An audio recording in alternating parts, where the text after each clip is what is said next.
ಶಿಕ್ಷಕರ ಮಾರ್ಗದರ್ಶನದಲ್ಲಿ ವಿವಿಧ ಹಂತದಲ್ಲಿ ಆಯೋಜಿಸಿದ ಚಟುವಟಿಕೆಗಳು, ಸಹಪಠ್ಯದಲ್ಲಿ ಪ್ರದರ್ಶನ, ವಿದ್ಯಾರ್ಥಿಯಿಂದ ಪ್ರಬಂಧ ರಚನೆ, ಛದ್ಮವೇಷದಲ್ಲಿ ಬಹುಮಾನ ಪಡೆದ ಕ್ಷಣ,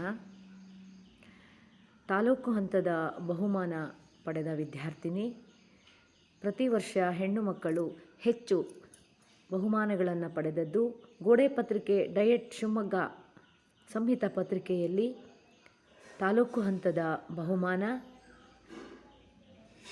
ಪ್ರತಿಭಾ ಕಾರಂಜಿಯಲ್ಲಿ ಮಕ್ಕಳ ಪ್ರದರ್ಶನ, ಪ್ರತಿಭಾ ಕಾರಂಜಿಗೆ ಸಿದ್ಧವಾದ ಛದ್ಮವೇಷದ ಮಕ್ಕಳು. ಧನ್ಯವಾದಗಳು.